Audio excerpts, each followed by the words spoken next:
February 4, 1948ರಲ್ಲಿ Sardar Vallabhbhai ಪಟೇಲ್ರು ಹೇಳ್ತಾರೆ, ಇವರ ಒಂದು RSSದು ಮೂಲವಾಗಿ ಇವರು ಹಿಂದೂ ರಾಷ್ಟ್ರ ಅಂತ ಅಥವಾ ಹಿಂದೂ ಸ್ವರಾಜ್ ಮಾಡಬೇಕು ಅಂತ ಹೊರಟಿದ್ದಾರೆ. ಸೊ ಅದರಿಂದ ದೇಶದಲ್ಲಿ ಸಾಮರಸ್ಯಗೆ ಧಕ್ಕೆ ಬರುತ್ತೆ ಅನ್ನೋ ಒಂದು ಇದರಿಂದ ಇದನ್ನು ಬ್ಯಾನ್ ಮಾಡಬೇಕು ಅಂತ ಅವತ್ತಿನ ದಿನ ಹೇಳ್ತಾರೆ. ನಾವು ಇವತ್ತು ಸಹ ಸಾಕಷ್ಟು ಸಂಘ ಪರಿವಾರದಿಂದ ಬಂದಂತಹ ಅನೇಕರು ಅನೇಕ ಕೃತ್ಯಗಳಲ್ಲಿ ಭಾಗವಹಿಸಿರೋದನ್ನು ನಾವು ದಿನಂಪ್ರತಿ ಓದ್ತೀವಿ. ಮೊನ್ನೆ ಕೇರಳಲ್ಲಿ ಒಬ್ಬರು ಆತ್ಮಹತ್ಯೆ ಮಾಡಿಕೊಂಡಾಗ ನನ್ನ ಮೇಲೆ ಲೈಂಗಿಕ ದೌರ್ಜನ್ಯ ಆಗಿದೆ ಅನ್ನೋದನ್ನು ವಿತ್ ವಿಡಿಯೋ ಮಾಡಿ ಆ ಹುಡುಗ ಆತ್ಮಹತ್ಯೆ ಮಾಡ್ಕೊಂಡಿರ್ತಾರೆ. ಮತ್ತು ಕೇರಳದಲ್ಲಿ ಆ ಬಾಂಬ್ ತಯಾರಿಕೆಗೆ ಮಾಡೋಕ್ಕೆ ಹೋಗಿ ಕೈ ಬ್ಲಾಸ್ಟ್ ಆಗಿ ಒಂದು ಕೈ ಹೋಗಿದೆ. ಈ ಥರ ನಿರಂತರವಾಗಿ ಪ್ರಕರಣಗಳಂತೂ ದಾಖಲೆಗಳು ಇದೆ. ಒಂದು ನಿಮಿಷ ಸರ್, ಪ್ರಶ್ನೆ ಕೇಳಕ್ ಬಿಡಿ. RSS ಅಲ್ಲಿ ಇದ್ದಂತಹ ಹುಡುಗನೇ ನನ್ನ ಮೇಲೆ ಲೈಂಗಿಕ ದೌರ್ಜನ್ಯ ಆಗಿದೆ ಅಂತ ವಿಡಿಯೋ ಮಾಡಿಟ್ಟು ಆತ್ಮಹತ್ಯೆ ಮಾಡ್ಕೊಂಡಿದ್ದಾರೆ. ಇದಕ್ಕಿಂತಲೂ ದೊಡ್ಡ ಸಾಕ್ಷಿ ಬೇಕಾಗಿಲ್ಲ. ಇದನ್ನು ಬಿಟ್ಟು ಇಂತಹ ನೂರಾರು ಪ್ರಕರಣಗಳಿದೆ. ಅದಲ್ಲದೆ ಈ RSS ಎಲ್ಲೋ ಒಂದು ಕಡೆ ಕೋಮುವಾದಕ್ಕೆ ಯುವಕರನ್ನ ತಳ್ಳುತ್ತಿದೆ ಅನ್ನೋ ಒಂದು ನಿಟ್ಟಿನಲ್ಲಿ ಈ ರೀತಿ ಒಂದು ಬ್ಯಾನ್ ಮಾಡಬೇಕು ಅಂತ ಹೇಳ್ತಿದ್ದಾರೆ. ಪ್ರತ್ಯೇಕ ಪ್ರಕರಣವನ್ನ ಇಡೀ ಸಂಘಟನೆ ಬ್ಯಾನ್ ಮಾಡಲಿಕ್ಕೆ ಕಾರಣ ಅಂತ ಹೇಳಿ ಪರಿಗಣಿಸಬಹುದಾ ಅಂತ ಕಾಂಗ್ರೆಸ್ ಪಕ್ಷದವರು ಈ ರೀತಿ ಉದಾಹರಣೆ ಎರಡು ಕೊಟ್ಟರೆ ಅದಕ್ಕೆ ಅವರು ಉತ್ತರ ಕೊಡಲಿ. ಕಾಂಗ್ರೆಸ್ ಪಕ್ಷದವರ ವಿರುದ್ಧ ಈ ಘಟನೆ ಆರೋಪ ಇಲ್ವಾ? ಈ ಇಡೀ ದೇಶದಲ್ಲಿ ಇಷ್ಟು ಸಾವಿರ ಲಕ್ಷ ಜನರಿದ್ದಾರೆ ಸರ್. ಈಗ ನಾನು ಕಾಂಗ್ರೆಸ್ ಮೇಲೆ ಇದೆ ಇಲ್ಲ ಅಂತ ನಾನು ಹೇಳ್ತಿಲ್ಲ ಸರ್. RSS ಅಲ್ಲಿ ನಡೆದಿದ್ಯಾ ಇಲ್ಲ ಅಂತ ನಾನು ಕೇಳ್ತಿದ್ದೀನಿ.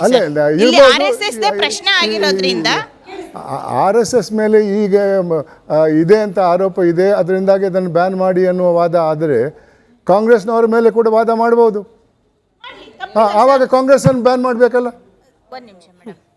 ಸರ್, ಇಲ್ಲಿ ಬ್ಯಾನ್ ಮಾಡೋ ವಿಚಾರಕ್ಕಿಂತಲೂ ಅದರ ಚಟುವಟಿಕೆಗಳು ಅಲ್ಲಿ ಏನು ನಡೀತಿದೆ ಅಂದರೆ ಇವಾಗ ಒಬ್ಬ ವ್ಯಕ್ತಿ ಒಂದು ಮಹಿಳೆ ಮೇಲೆ ಅತ್ಯಾಚಾರ ಮಾಡಿದರೆ ಆ ಗುಂಪನ್ನೇ ಪಕ್ಷವನ್ನೇ ಬ್ಯಾನ್ ಮಾಡಬೇಕಾ ಸರ್?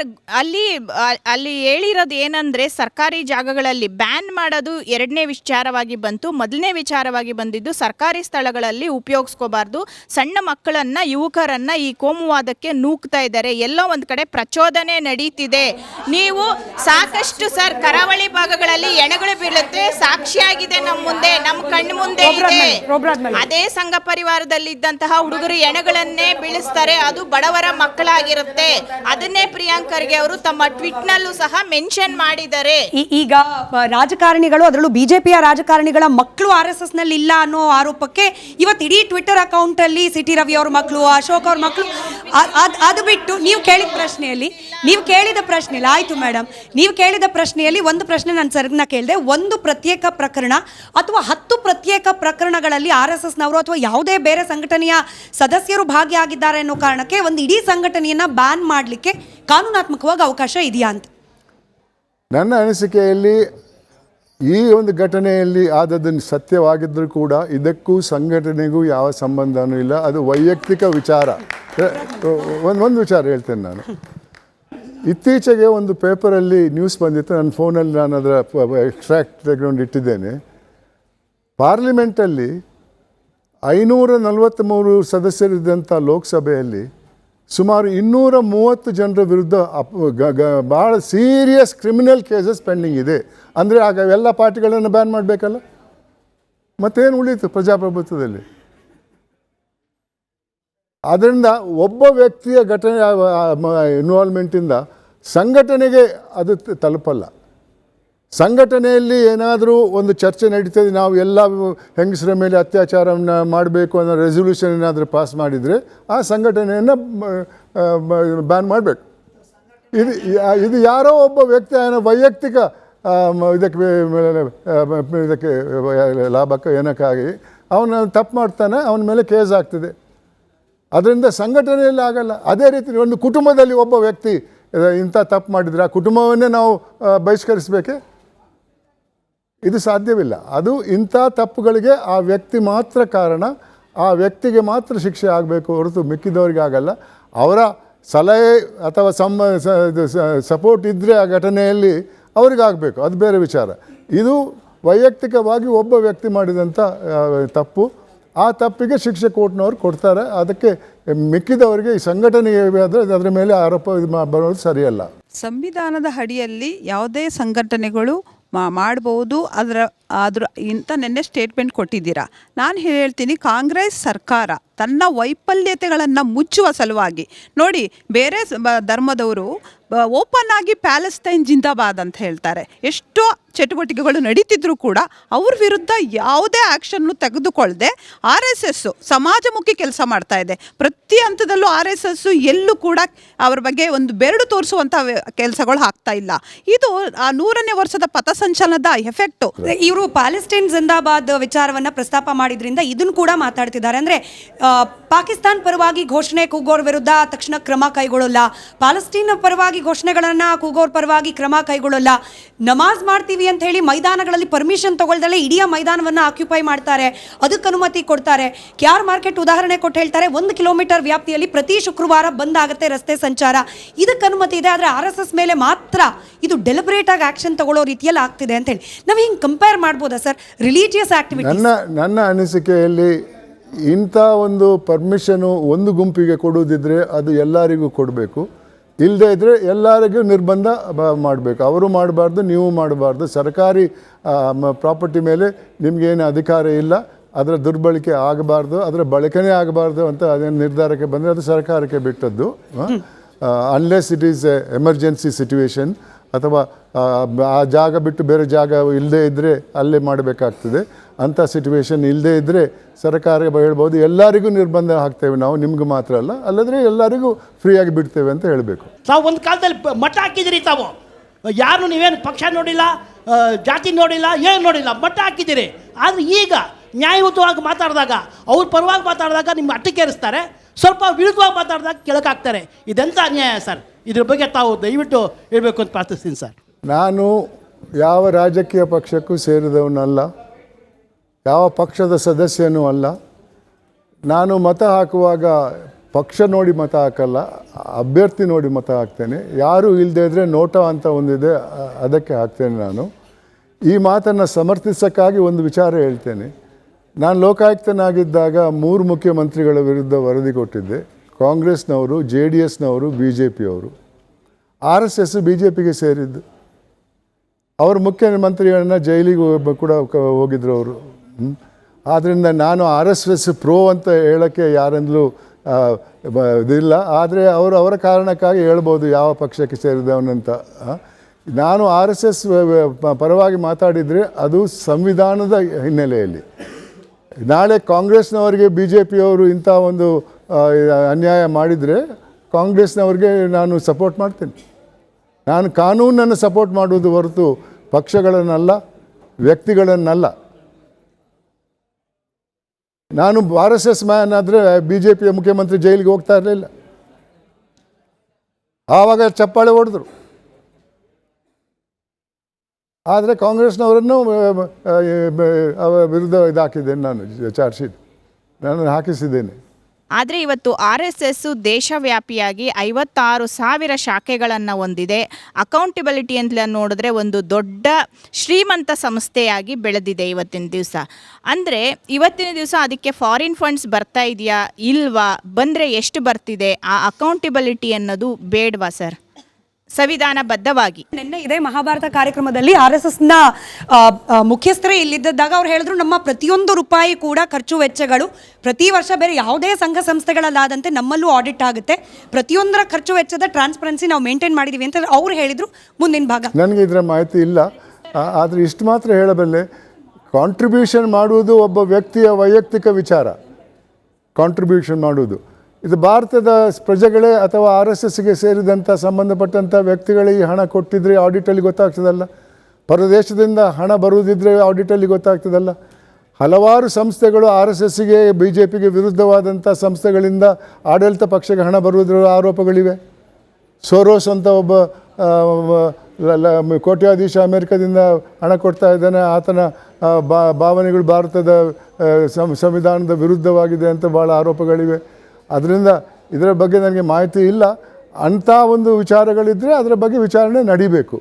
ಇವತ್ತು ಶಾಲಾ ಕಾಲೇಜುಗಳಲ್ಲಿ ಭಾರತ ಹಿಂದೂ ಧರ್ಮದ ಪ್ರಕಾರವಾಗಿ ಒಂದು ಆದರ್ಶವಾಗಿ ಶಿಕ್ಷಣ, ವಿವೇಕದ ವಿದ್ಯೆಯ ಜೊತೆಗೆ ವಿವೇಕ ಅಂತಕ್ಕಂಥದ್ದು ಸಿಕ್ಕಿದ್ರೆ ಇವತ್ತು ದೇಶಕ್ಕೆ ಯಾವುದೇ ಕುಂದುಕೊರತೆ ಬರ್ತಿಲ್ಲ ಅಂತಕ್ಕಂಥದ್ದು ನನ್ನ ಅಭಿಪ್ರಾಯ. ಮತ್ತು ಅದರ ಜೊತೆಗೆ ಶಾಲೆಯಲ್ಲೂ ಕೂಡ ಭಾರತದ ಸಂಸ್ಕೃತಿಗೆ ಪ್ರಸಾರಕ್ಕೆ ಅವಕಾಶ ಇಲ್ಲ.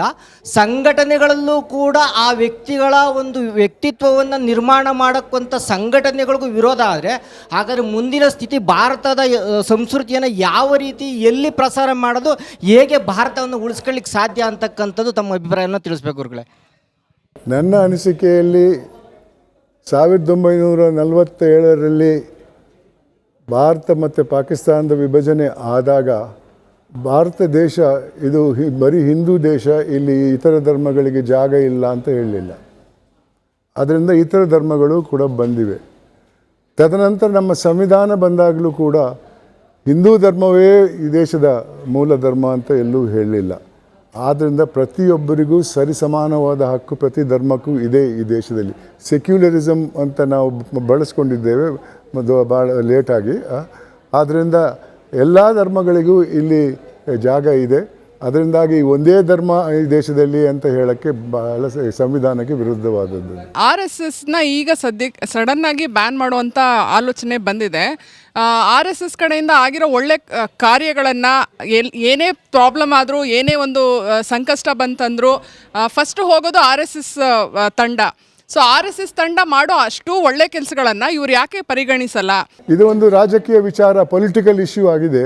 ಆ ಪೊಲಿಟಿಕಲಲ್ಲಿ ಸುಳ್ಳು ಹೇಳೋದ್ರಿಂದ ಪಬ್ಲಿಸಿಟಿ ಜಾಸ್ತಿ ಸಿಗ್ತದೆ ಅನ್ನೋ ಕಾರಣಕ್ಕಾಗಿ ಇದೆಲ್ಲ ಆಗ್ತದೆ ಅಂತ ನಾನು ನಂಬಿದ್ದೆ. ಇಲ್ಲೇ ಇದ್ದರೆ ಖಂಡಿತವಾಗಿಯೂ ಅದನ್ನು ಎಕ್ಸೆಪ್ಟ್ ಮಾಡೋದ್ರಿಂದ ಸ್ಟೇಟ್ಮೆಂಟ್ಗಳನ್ನು ಕೊಡ್ತಾ ಇರ್ತಾರೆ. ಅವರು ಇವರು ಅಂತಲ್ಲ, ಇವ್ರ ಪಕ್ಷದವರು ಹೇಳ್ತಾರೆ, ಆ ಪಕ್ಷದವರು ಹೇಳ್ತಾರೆ. ಯಾಕೆಂದರೆ ಆ ಪಕ್ಷದಲ್ಲಿ ತಮಗೆ ಸ್ವಲ್ಪ ಜಾಸ್ತಿ ಇದು ರೆಸ್ಪೆಕ್ಟ್ ಸಿಗಬೇಕು ಅಂತ, ಪ್ರೋ ಆ್ಯಕ್ಟಿವ್ ಇದ್ದಾನೆ ಅಂತ ತಿಳಿಸ್ಬೇಕಂತ ಅಷ್ಟೇ ಹೊರತು ಅವ್ರಿಗೆ ಗೊತ್ತಿದೆ ಸುಳ್ಳು ಅಂತ. ಅವರಿಗೆ ಹೋಲಿಸುವುದು, ಇವರಿಗೆ ಹೋಲಿಸುವುದು, ಇವರು ಹೇಳ್ತಾರೆ, ಇವರು ಅವರನ್ನು ಅದೇ ರೀತಿ ಹೇಳ್ತಾ ಇರ್ತಾರೆ. ಇವತ್ತು ಪಾಲಿಟಿಕ್ಸ್ ಅಂದರೆ ಅದು ಅದರ ಸ್ಟೇಟಸ್ಸೇ ಬದಲಾವಣೆ ಆಗಿದೆ ಇವತ್ತು. ಸರ್, ನಿಮ್ಮನ್ನು ಕರೆಸಿ ಭ್ರಷ್ಟಾಚಾರದ ಬಗ್ಗೆ ಪ್ರಶ್ನೆ ಕೇಳದೆ ಹೋದರೆ ಅಪೂರ್ಣ ಆಗ್ಬಿಡುತ್ತೆ ಚರ್ಚೆ. ನಮಗೆ ಭ್ರಷ್ಟಾಚಾರ ಅಂತ ಬಂದ ತಕ್ಷಣ ನೆನಪಾಗೋದು ಗುತ್ತಿಗೆದಾರರ ನಿರಂತರವಾಗಿ ಅವ್ರ ಕಡೆಯಿಂದ ಬರ್ತಾ ಇರುವ ಅಳಲು ಅಥವಾ ಅವರ ಸದ್ಯದ ಪರಿಸ್ಥಿತಿ. BJP ಸರ್ಕಾರ ಇರ್ತಾ 40% ಅಂತ ಹೇಳಿ ಗಂಭೀರವಾದ ಆರೋಪ ಬಂತು ಗುತ್ತಿಗೆದಾರರ ಕಡೆಯಿಂದ. ಅದಕ್ಕೆ ಒಂದು ತನಿಖಾ ಸಂಸ್ಥೆ ಕೂಡ ರಚನೆ ಆಯಿತು, ಅದರಿಂದ ತೀರ್ಪೇನು ಬಂತು ಅಂತ ಗೊತ್ತಾಯಿತು. ಆದರೆ ಮತ್ತೆ ಈ ಸರ್ಕಾರದ ಮೇಲೂ ಕೂಡ ಗುತ್ತಿಗೆದಾರರು ಅಸಮಾಧಾನ ವ್ಯಕ್ತಪಡಿಸಿದ್ದಾರೆ. 60% ಅಂತಿದ್ದಾರೆ. ಇದು ಒಂದು ಥರದಲ್ಲಿ ಆರೋಪ ಮಾಡ್ತಾರೆ, ನಾಮಕಾವಸ್ಥೆ ಅನ್ನೋ ರೀತಿಯಲ್ಲಿ ಒಂದು ತನಿಖೆ ಆಗುತ್ತೆ, ಯಾರ ಮೇಲೂ ಕೂಡ ಕ್ರಮ ಆಗ್ತಿಲ್ಲ. ಭ್ರಷ್ಟಾಚಾರ ನಡೀತಿದೆ ಅನ್ನೋದು ಕಣ್ಣಿಗೆ ರಾಚ್ತಾ ಇದ್ರೂ ಕೂಡ ಕ್ರಮ ಯಾಕೆ ಆಗ್ತಿಲ್ಲ ಅನ್ನೋ ಜನಸಾಮಾನ್ಯರ ಪ್ರಶ್ನೆ ಸರ್, ಗುತ್ತಿಗೆದಾರರ ವಿಚಾರಕ್ಕೆ ಸಂಬಂಧಪಟ್ಟ ಹಾಗೆ. ಈ ದೇಶದಲ್ಲಿ ಭಾಳಷ್ಟು ಅಭಿವೃದ್ಧಿ ಆಗಿದೆ. ಆದರೆ ಎಲ್ಲಕ್ಕಿಂತಲೂ ಜಾಸ್ತಿ ಅಭಿವೃದ್ಧಿ ಪದ ಬೇಕಂತಲೇ ಬಳಸ್ತಾ ಇದ್ದೇನೆ, ಆಗುವುದು ಭ್ರಷ್ಟಾಚಾರ. ಇದಕ್ಕೆ ಮೂಲ ಕಾರಣ ವ್ಯಕ್ತಿಗಳಲ್ಲ, ಈ ಸಮಾಜ. ನಾನು ಅಭಿವೃದ್ಧಿ ಅಂತ ಹೇಳಿದಲ್ಲ, ಇದು ಸುಳ್ಳು ಮಾತಲ್ಲ, ನಿಮಗೆ ಮಾಹಿತಿ ಕೊಡ್ತೇನೆ. ಪ್ರತಿ ವರ್ಷ 100 ಹಗರಣಗಳು ನಡೀತವೆ ಈ ದೇಶದಲ್ಲಿ. ಒಂದೊಂದು ದಶಕದಲ್ಲಿ ಒಂದೊಂದು ಹಗರಣದ ಅಭಿವೃದ್ಧಿ ಉದಾಹರಣೆ ಕೊಡ್ತೇನೆ, ನಿಮ್ಗೆ ಅರ್ಥ ಆಗ್ತದೆ ಎಂಥ ಅಭಿವೃದ್ಧಿ ಆಗಿದೆ ಅಂತ. 50ನೇ ಇಸವಿಯಲ್ಲಿ ಒಂದು ಹಗರಣದಲ್ಲಿ, ಜೀಪ್ ಹಗರಣದಲ್ಲಿ ಕೆಲವು ಅಧಿಕಾರದಲ್ಲಿದ್ದವರು 52 ಲಕ್ಷ ರೂಪಾಯಿ ಕೊಳ್ಳೆ ಹೊಡೆದ್ರು ಒಂದು ಹಗರಣದಲ್ಲಿ. 100 ಹಗರಣಗಳಾಗಿವೆ, ನಾನು ಒಂದು ಹಗರಣ ಹೇಳ್ತೇನೆ. ನಂತರದ ದಶಕದಲ್ಲಿ ಬೋಫರ್ಸ್ ಅನ್ನೋ ಒಂದು ಹಗರಣದಲ್ಲಿ 64 ಕೋಟಿ ರೂಪಾಯಿ ಕೊಳ್ಳೆ ಹೊಡೆದ್ರು, ಲಕ್ಷದಿಂದ ಕೋಟಿಗೆ ಬಂದಿವೆ.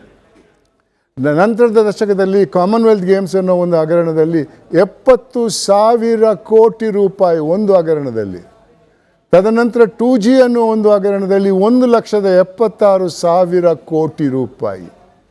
ಕರ್ನಾಟಕದ ಬಜೆಟ್ಟು 1 ಲಕ್ಷ ಇರಲಿಲ್ಲ ಆವತ್ತು. ಇದು ಒಂದು ಹಗರಣದಲ್ಲಿ 1,76,000 ಕೋಟಿ. ತದನಂತರ ಕೋಲ್ಗೇಟ್ ಕಲ್ಲಿದ್ದಲ್ ಹಗರಣ 1,86,000 ಕೋಟಿ ರೂಪಾಯಿ. ಇವತ್ತು 2 ಲಕ್ಷಕ್ಕೂ ಜಾಸ್ತಿ ಹೋಗಿದೆ ಒಂದೊಂದು ಹಗರಣದಲ್ಲಿ. ಇಷ್ಟೊಂದು ಹಣ ಇಂಥ ಭ್ರಷ್ಟಾಚಾರದಿಂದ ಸರ್ಕಾರಿ ಖಜಾನೆಯಿಂದ ಹೋದರೆ ಅಭಿವೃದ್ಧಿ ಏನಾಗ್ತದೆ? ಇದೇ ಪಕ್ಷದವರು BJPಯವ್ರ ಅಧಿಕಾರದಲ್ಲಿದ್ದಾಗ 40% ಸರ್ಕಾರ ಅಂತ ಹೇಳಿದರು. ಅವ್ರು ಕೇಳಿದ ಪ್ರಶ್ನೆ, ನಿಮ್ಮ ಕಾಲದಲ್ಲಿ ಎಷ್ಟಿತ್ತಂದರೆ ನಿಮ್ಮಷ್ಟಿಲ್ಲ ಅಂತ ಹೇಳಿದರು. ಅಂಥ ಪರಿಸ್ಥಿತಿಯಲ್ಲಿ ಇದ್ದೇವೆ ನಾವು. ಎಷ್ಟು ಜನ ಎದ್ದು ನಿಂತು ದೇವ್ರ ಮುಂದೆ ಹೇಳ್ತಾರೆ ನಾನು ಭ್ರಷ್ಟ ಅಲ್ಲ ಅಂತ? ಸರ್ ದುರಂತ ಅಂದರೆ ಇನ್ನೊಂದು ಸೈಡಲ್ಲೂ ಹಾಗೆ ಆಗ್ಬಿಟ್ಟಿದ್ಯಾ ನೋಡಿ. ನಾನು ಗುತ್ತಿಗೆದಾರರ ಪ್ರಶ್ನೆ ಕೇಳಿದೆ, ಅದೇ ಉದಾಹರಣೆ. ಗುತ್ತಿಗೆದಾರರ ಪರಿಸ್ಥಿತಿ ಹೆಂಗಾಗಿದೆ ಅಂದರೆ ಕಮಿಷನ್ ಆ ಕಾಲದಲ್ಲೂ ಇತ್ತು, ಈ ಕಾಲದಲ್ಲೂ ಇತ್ತು. ನಾವು ಲಂಚ ಕೊಡೋಕೆ ರೆಡಿ ಇದ್ದೀವಿ, ನಾವು ಕೆಲಸ ಮಾಡಿದಕ್ಕೆ ದುಡ್ಡು ಬಿಡುಗಡೆ ಆದರೆ ಸಾಕು, ಆ ಪರಿಸ್ಥಿತಿಗೆ ಹೋಗ್ಬಿಟ್ಟಿದ್ದಾರೆ ಗುತ್ತಿಗೆದಾರರು ಇವತ್ತು. ಗುತ್ತಿಗೆದಾರರು ಹೇಳುವ ಮಾತಿದೆ ಅಲ್ಲ, ಅದು ಅಪರಾಧ. ಲಂಚ ಕೊಡುವುದು ಅಪರಾಧ. ಓಪನ್ ಆಗಿ ಹೇಳ್ತಾರಲ್ಲ, ನಾವು ಹಿಂದಿನವ್ರಿಗೆ 40% ಕೊಟ್ಟಿವಿ, ನಿಮ್ಗೆ ಇವಾಗ 60% ಕೊಡಬೇಕಂತ. ಅವರು ಅದು ತಿಳ್ಕೊಳ್ಬೇಕು. ಅವ್ರು ಕೊಟ್ಟು ಕೆಲಸ ಮಾಡಿ ಏನು ಕಳಪೆ ಕೆಲಸ ಮಾಡುತ್ತಾನೆ. ಇವತ್ತು ರಸ್ತೆಯಲ್ಲಿ ಗುಂಡಿ ಬಿದ್ದಿದ್ರೆ ಯಾರು ಕಾರಣ?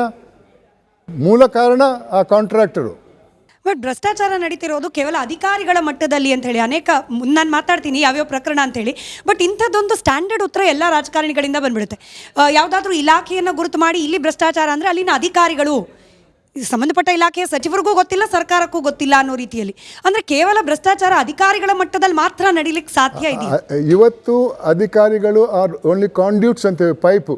ಅಲ್ಲಿ ತಗೊಂಡು ಇಲ್ಲಿ ಬರುವಾಗ ಎಲ್ಲ ಡಿಸ್ಟ್ರಿಬ್ಯೂಷನ್ ಮಾಡಬೇಕಾಗ್ತದೆ, ಹಂತ ಹಂತಕ್ಕೆ ಕೊಡಬೇಕಾಗ್ತದೆ. ಅವರಿಗೆ ಸ್ವಲ್ಪ ಉಳಿಬೋದು. ಆದರೆ ದೊಡ್ಡ ಮಟ್ಟದಲ್ಲಿರುವವರು ದೊಡ್ಡ ಭ್ರಷ್ಟರು. ಈ ರಾಜಕೀಯ ಆರೋಪದ ಭಾಗವಾಗಿ ಹಗರಣಗಳು ಬರುತ್ತೆ, ಅದರಲ್ಲೂ ಚುನಾವಣೆ ಸಂದರ್ಭದಲ್ಲಿ ಭಾರಿ ಚರ್ಚೆ ಆಗುತ್ತೆ, ನಂತರದಲ್ಲಿ ಅದೆಲ್ಲವೂ ಕೂಡ ಕಣ್ಮರೆ ಆಗಿಬಿಡುತ್ತೆ ಅಂತ ಹೇಳಿ. ಫಾರ್ ಎಕ್ಸಾಂಪಲ್ ಕೋವಿಡ್ ಸಂದರ್ಭದಲ್ಲಿ BJP ಸರ್ಕಾರದ ಮೇಲೆ ಕಾಂಗ್ರೆಸ್ನವರು ಬಹಳ ದೊಡ್ಡ ಆರೋಪ ಮಾಡಿದ್ರು. ಇಲ್ಲಿವರೆಗೂ ಜನಸಾಮಾನ್ಯರಿಗೆ ರೀಚ್ ಆಗ್ತಾ ಇಲ್ಲ. ಮಾಡಿದ ಆರೋಪಕ್ಕೆ ಶಿಕ್ಷೆ ಯಾರಿಗಾಯಿತು? ಯಾರು ತಪ್ಪು ಮಾಡಿದ್ರು? ತಪ್ಪು ಮಾಡಿದ ನಿಜಾನ? ಈಗಲೂ ಕೂಡ ಸಾರ್ವಜನಿಕರಲ್ಲಿ ಕ್ವೆಶ್ಚನ್ ಮಾರ್ಕೇ ಉಳಿದುಬಿಟ್ಟಿದೆ. ಇದು ನಮ್ಮ ಆಡಳಿತ. ಇವತ್ತು ಆ ಆಡಳಿತ ಅಂದರೆ ಬರೀ ಶಾಸಕಾಂಗ ಕಾರ್ಯಾಂಗ ಮಾತ್ರ ಅಲ್ಲ, ನ್ಯಾಯಾಂಗದ ಕೈವಾಡ ಕೂಡ ಇದೆ. ಅದರಿಂದ ಎಲ್ಲಿ ಬೇಕೋ ಅಲ್ಲಿ ಬೇಗ ಆಗ್ತದೆ, ಎಲ್ಲಿ ಬೇಡವೋ ಅಲ್ಲಿ ಆಗೋದಿಲ್ಲ ಅಂತ ಇದೆ. ಅದರಲ್ಲಿ ತಪ್ಪಂತ ತಿಳ್ಕೊಳ್ಳಲ್ಲ. ಇವತ್ತು ಯಾರಾದರೂ ಜೈಲಿಗೆ ಹೋದರೆ, ಯಾಕ್ರಿ ಜೈಲಿಗೆ ಹೋದವ್ರಿಗೆ ಸನ್ಮಾನ ಮಾಡ್ತೀರಿ ಅಂತ ಕೇಳಿದರೆ, ಅವರೆಬ್ಬರೇನೇ ಜೈಲಿಗೆ ಹೋದದ್ದು, ಮಹಾತ್ಮ ಗಾಂಧಿಯವರು ಹೋಗಿಲ್ಲ ಅಂತಾರೆ. ಎಂಥ ಸಮಾಜದಲ್ಲಿದ್ದೇವೆ? ಅವನು ಲಂಚ ತಗೊಳ್ತಾನೆ, ಅವನೊಬ್ಬನೇನೆ ಲಂಚ ತಗೊಳ್ಳೋದು, ಈ ರೀತಿ ಇದೆ. ಈ ಸಮಾಜದ ಭಾವನೆಯನ್ನು ನಾವು ಬದಲಾಯಿಸಬೇಕು. ಅದಕ್ಕೆ ನಮ್ಮಲ್ಲಿ ಬದಲಾವಣೆ ಬರಬೇಕು. ರಾಜಕೀಯ ವ್ಯವಸ್ಥೆ ಭ್ರಷ್ಟಾಚಾರವನ್ನು ಎಷ್ಟು ಕಾಮನ್ ಅನ್ನೋ ರೀತಿಯಲ್ಲಿ ಒಪ್ಕೊಂಡ್ಬಿಟ್ಟಿದೆ ಅಂದರೆ, ಕಾಂಗ್ರೆಸ್ ಸರ್ಕಾರ ಬಂದ ನಂತರದಲ್ಲಿ ವಾಲ್ಮೀಕಿ ಹಗರಣ ಬಹಳ ಸದ್ದಾಯಿತು. ಸಚಿವರು ಕೂಡ ರಾಜೀನಾಮೆ ಕೊಟ್ಟರು, ಜೈಲಿಗೂ ಹೋದರು. ಇಡಿ ಅಂತೂ ನೇರವಾಗಿ ಬರೆದುಬಿಟ್ಟು ವಾಲ್ಮೀಕಿ ನಿಗಮದ ಹಣವನ್ನು ಪಕ್ಕದ ರಾಜ್ಯದ ಚುನಾವಣೆಗೆ ಬಳಕೆ ಮಾಡಿಕೊಳ್ಳಲಾಗಿದೆ ಅಂತೇಳಿ. ಇಷ್ಟಾದಮೇಲೂ ಕೂಡ ಮುಖ್ಯಮಂತ್ರಿ ಆಗಿದ್ದವರು ಯಾರ ಮೇಲೆ ಆರೋಪ ಬಂತು ಆ ಸಚಿವರನ್ನು, ಮಾಜಿ ಸಚಿವರನ್ನು ಮತ್ತೆ ಸಂಪುಟಕ್ಕೆ ಸೇರಿಸ್ಕೊಳ್ತೀನಿ ಅಂತೇಳಿ ಮುಖ್ಯಮಂತ್ರಿಗಳು ಬಹಿರಂಗವಾಗಿ ಹೇಳ್ತಾರೆ. ಇನ್ನೂ ಅದರ ಪ್ರಕರಣದ ತೀರ್ಪು ಬಂದಿಲ್ಲ, ಫೈನಲ್ ವರ್ಡಿಕ್ಟ್ ಅನ್ನೋದು ಬಂದಿಲ್ಲ. ಜನರಿಗೆ ತಪ್ಪು ಮಾಡಿರೋದು ಯಾರಲ್ಲ ಅನ್ನೋದ್ರ ಬಗ್ಗೆ ಕ್ಲಾರಿಟಿ ಇಲ್ಲ. ಬಟ್ ಸಚಿವ ಸಂಪುಟಕ್ಕೆ ವಾಪಸ್ ಕರ್ಕೊಳ್ಳೋದ್ರ ಬಗ್ಗೆ ಈಗಲೇ ಹರಿ ಇದೆ. ಹೌದು, ಯಾಕೆಂದರೆ ಆ ಗೌರವ ಅಂಥವ್ರಿಗೆ ತಾನೆ. ಅವರನ್ನು ತಂದರೆ ಅವ್ರ ಜೊತೆ ಬರ್ತಾರೆ ಸಪೋರ್ಟ್ ಮಾಡೋಕ್ಕೆ. ಇದೇ ಬಂದದ್ದು ಕಷ್ಟ. ಕೋರ್ಟ್ಗಳೆಲ್ಲ ಅಷ್ಟೇ, ಯಾರ ಕೇಸು ಎಷ್ಟು ವರ್ಷ ಆಗ್ತದೆ, ಯಾರಿಗೆ ಬೇಗ ಆಗ್ತದೆ. ಇದೇ ಕೇಸು ಎಷ್ಟು ವರ್ಷ ಆಯ್ತು ಬರದೆ. ಆದರೆ ಬೇರೆ ಕೇಸ್ ಇದೆ, ಫಟಾಫಟ್ ತೀರ್ಪು ಬರ್ತದೆ, ಖುಲಾಸೆ ಆಗ್ತಾರೆ. ನ್ಯಾಯ ಅನ್ನೋದು ಎಲ್ಲರಿಗೂ ಒಂದೇ ಅಲ್ಲ. ನೀವು ಪದೇ ಹೇಳ್ತಿದ್ರಿ ಸರ್, ಕೆಲ ಪ್ರಕರಣಗಳು ಬೇಗ ಇತ್ಯರ್ಥ ಆಗ್ಬಿಡುತ್ತೆ ನ್ಯಾಯಾಲಯದಲ್ಲಿ ಅಂತ ಹೇಳಿ. ತಾಜಾ ಉದಾಹರಣೆ ಮೂಡಾ ಕೇಸ್. ಬೇರೆ ಪ್ರಕರಣಗಳಿಗೆಲ್ಲ ಸಾಕಷ್ಟು ಜಗ್ಗುವ ನ್ಯಾಯಾಲಯ, ಮೂಡಾ ಕೇಸ್ನಲ್ಲಿ ಮಾತ್ರ ಪಟಾಫಟ್ ಅಂತ ಹೇಳಿ ತೀರ್ಪು. ಒಂದು ಕೇಸು, ಅದೇ ರೀತಿ ಬೇರೆ ಕೇಸ್ಗಳಿವೆ. ಅದೇ ರೀತಿ ಅದೇ ಅಧಿಕಾರದಲ್ಲಿದ್ದವರ ಕೇಸ್ಗಳು ಮುಂದೆ ಹೋಗ್ತಾ ಇರ್ತದೆ ಕೂಡ. 25-30 ವರ್ಷ ಆದರೂ ಕೇಸ್ ನಡೀತಾ ಇರ್ತದೆ. ನಾನು ಎಷ್ಟೋ ಸಲ ನ್ಯಾಯಾಂಗದಲ್ಲೇ ಈ ವಿಚಾರವನ್ನು ಚರ್ಚೆ ಮಾಡಿದ್ದೇನೆ. ಮೊದಲು ನಮ್ಮ ಪದ್ಧತಿಯನ್ನು ಬದಲಾಯಿಸೋಣ, ಬೇಗನೆ ಶಿಕ್ಷೆ ಆಗಿ. ನಮ್ಮ ಒಂದು ಸಿಸ್ಟಮ್ ಇದೆ, ಅದರ ಪ್ರಕಾರ justice delayed is justice denied ಅಂತ ಇದೆ. ಆದರೆ ಅದಕ್ಕೆ ಪೂರಕವಾಗಿ ಇನ್ನೊಂದು ಬಂದಿದೆ, ಜಸ್ಟಿಸ್ ಹರಿಡ್ ಇಸ್ ಜಸ್ಟಿಸ್ ಬೆರಿಡ್ ಅಂತ. ಎಲ್ಲದಕ್ಕೂ ನಾವು ರೆಡಿಯಾಗಿದ್ದೇವೆ. ಯಾಕೆ 4-5 ಕೋರ್ಟ್ಗಳು ಬೇಕು? 2 ಕೋರ್ಟ್ ಸಾಕು. ಆ 2 ಕೋರ್ಟಿಂದ ಆದರೆ ಬರುವ ಕೇಸ್ಗಳು ಕಮ್ಮಿ ಆಗ್ತದೆ. ಇವತ್ತು ಸ್ಪೆಕ್ಯುಲೇಟಿವ್ ಲಿಟಿಗೇಷನ್ ಅಂತ ಎಲ್ಲ ಕೋರ್ಟಲ್ಲೂ ಈ ಸ್ಪೆಕ್ಯುಲೇಟಿವ್ ಲಿಟಿಗೇಷನ್ ತುಂಬಿ ತುಳುಕ್ತಾ ಇದೆ. ಅದರಿಂದ ಯಾವ ಕೇಸ್ ಕೂಡ ಬೇಗನೆ ಫೈನಲ್ ಆಗಲ್ಲ. ನೀವು ಹೇಳ್ತಿದ್ರಿ ನ್ಯಾಯಾಧೀಕರಣ ಅಥವಾ ನ್ಯಾಯಾಂಗ ವ್ಯವಸ್ಥೆಯಲ್ಲೂ ಕೂಡ ಭ್ರಷ್ಟಾಚಾರ ಅನ್ನೋದು ಬಂದುಬಿಟ್ಟಿದೆ, ಕಾಂಪ್ರಮೈಸ್ಡ್ ಆಗಿದೆ ಅಂತ ಹೇಳಿ ಇತ್ತೀಚೆಗೆ ನಡೆದ ಒಂದು ಪ್ರಕರಣ ಸರ್ ಭಾರಿ ಚರ್ಚೆಗೆ ಒಳಗಾಯಿತು. ಮುಖ್ಯ ನ್ಯಾಯಮೂರ್ತಿಗಳ ವಿರುದ್ಧವಾಗಿ ಶೂವನ್ನು ಎಸೆದ ಪ್ರಕರಣ. ಅಂದರೆ ಜನಸಾಮಾನ್ಯರ ಮನಸ್ಸಿನಲ್ಲಿ ಹಿಂದೆ ಕಾನೂನು ಅಥವಾ ನ್ಯಾಯಾಲಯ ಅಂತಂದರೆ ಎಲ್ಲೂ ಸಿಗದೆ ಹೋದರೂ ಇಲ್ಲಿ ನ್ಯಾಯ ಸಿಗುತ್ತೆ ಅನ್ನೋ ಭರವಸೆ ಇತ್ತು. ಇತ್ತೀಚೆಗೆ ಆ ಭರವಸೆ ಕೂಡ ಕಣ್ಮರೆ ಆಗ್ತಾ ಇದೆಯಾ, ದೂರ ಆಗ್ತಿದೆಯಾ, ಕ್ಷೀಣಿಸ್ತಿದೆಯಾ ಅಂತ ಹೇಳಿ? ಇದರಲ್ಲಿ ತಪ್ಪು ಇಬ್ಬರದ್ದು ಇದೆ. ನಾನು ಮುಖ್ಯ ನ್ಯಾಯಾಧೀಶರು ಹೇಳಿದ ಮಾತನ್ನು ಒಪ್ಪಲ್ಲ. ಆದರೆ ವಕೀಲರಿಗೂ ಕೂಡ ಅದಕ್ಕೆ ಪ್ರತ್ಯೇಕವಾಗಿ ಚಪ್ಪಲಿ ಬಿಸಾಡುವುದಿದೆಲ್ಲ ಅದು ಸಂಪೂರ್ಣ ತಪ್ಪು. ಅವರು ಹೇಳಿದ ಮಾತನ್ನು ನಾನು ಒಪ್ಪಲ್ಲ. ಅದಕ್ಕೆ ಇವರು ಬೇರೆ ಕಾರಣ ತಗೊಳ್ಬೇಕಾಗಿತ್ತು, ಬೇರೆ ದಾರಿ. ಆದರೆ ಶೂ ತೆಗೆದು ಹೊಡೆಯೋದು ಇನ್ನು ಕೋರ್ಟಲ್ಲಿ, ಯಾಕಂದರೆ ಆ ಸಂಸ್ಥೆಗೆ ಅದರದ್ದೇ ಆದ ಒಂದು ಗೌರವ ಇದೆ. ಆ ಗೌರವಕ್ಕೆ ಕಾರಣ ನ್ಯಾಯಾಧೀಶರು ಮತ್ತು ವಕೀಲರು ಇಬ್ಬರು ಕೂಡ. ಒಬ್ಬ ತಪ್ಪು ಮಾಡಿದಂಥ ಅವನು ಹೊಡೆದಂಥ ಇವನು ಹೊಡೆದ್ರೆ ಇಬ್ಬರು ಹೊಡೆದಂಗೆ ಆಯ್ತಲ್ಲ, ಇಬ್ಬರ ಮೇಲೆ ಕೇಸ್ ಆಗಬೇಕಾಗ್ತದೆ. ಈಗ ಹೆಂಗಾಗಿದೆ ಅಂದರೆ ನಮ್ಮ 3 ಕಡೆ ಒಂದು ಮಾತು ಹೇಳ್ತಾರೆ, 100ಕ್ಕೆ ಡಯಲ್ ಮಾಡಿದ್ರೆ ಪೊಲೀಸ್ ಬರ್ತಾರೆ, 100 ರೂಪಾಯಿ ಕೊಟ್ಟರೆ ಹೋಗ್ಬಿಡ್ತಾರೆ. ಸರ್, ಸ್ಟ್ಯಾಟಿಸ್ಟಿಕಲ್ ಡೇಟಾ ಇಟ್ಕೊಂಡು ಮಾತಾಡೋದಾದರೆ 2 ವಾರದಲ್ಲಿ ಬೆಂಗಳೂರು ಸಿಟಿ ಪೊಲೀಸಲ್ಲಿ 20 ಆಫೀಸರ್ ಸಸ್ಪೆಂಡ್ ಆಗಿದ್ದಾರೆ on allegations of corruption sir. ಮತ್ತು ಇದ್ರ ಕಡೆ ಬರೋದಾದರೆ FIR ಹಾಕೋಕ್ಕೆ ದುಡ್ಡು ಕೊಡಬೇಕು. ಆ FIR ಯಾವಾಗ ಕೋರ್ಟಿಗೆ ಮೂವ್ ಆಗುತ್ತೆ, ಕೋರ್ಟಲ್ಲೂ ಈಗ ಕರಪ್ಷನ್ ಬಂದ್ಬಿಟ್ಟಿದೆ ಸರ್. ಈಗ ನೋಡೋದಾದರೆ ಯಶವಂತ್ ವರ್ಮಾ ಕೇಸು ಭಾಳ ಸುದ್ದಿ ಮಾಡಿದೆ ರಾಷ್ಟ್ರಾದ್ಯಂತ. ಸೊ ಈಗ ಕೋರ್ಟಲ್ಲಿ ಆಗ್ತಿರೋಂಥ ಕರಪ್ಷನನ್ನು ಹೇಗೆ ತಡೆಗಟ್ಟಬೋದು ಅಂತ ಒಂದು ಕೇಳ್ತಾ ಇರೋದು ನಿಮಗೆ. ಹಾಗೆ ಭ್ರಷ್ಟಾಚಾರವನ್ನು ಸಂಪೂರ್ಣವಾಗಿ ನಿಲ್ಲಿಸ್ಬೇಕಂದ್ರೆ ಏನು ಕ್ರಮ? ಭ್ರಷ್ಟಾಚಾರವನ್ನು ಸಂಪೂರ್ಣ ನಿರ್ಮೂಲ ಮಾಡೋಕ್ಕೆ ಸಾಧ್ಯವಿಲ್ಲ. ನನ್ನ ಅನಿಸಿಕೆಯಲ್ಲಿ ಸೃಷ್ಟಿಕರ್ತನೇ ಈ ಒಂದು ಗುಣವನ್ನು ನಮ್ಮ ಮುಂದೆ ಇಟ್ಟಿದ್ದಾನೆ. ಬೇಕಾದರೆ ತಗೊಳ್ಳಿ, ಬೇಡದಿದ್ರೆ ಬಿಟ್ಟುಬಿಡಿ ಅಂತ. ಯಾಕಂದರೆ ನೀವು ಪುರಾಣ ಓದಿ ನೋಡಿ, ಪುರಾಣದಲ್ಲೂ ಕೂಡ ಭ್ರಷ್ಟಾಚಾರದ ಇದಿದೆ, ಟಾಪಿಕ್ ಇದ್ದೇ ಇದೆ. ಅದನ್ನು ನಿಯಂತ್ರಿಸ್ಬೋದು. ಹಿಂದೆ ಈ ಮಟ್ಟದಲ್ಲಿ ಇರಲಿಲ್ಲ, ಕೆಲವು ಗುಂಪಲ್ಲಿತ್ತು.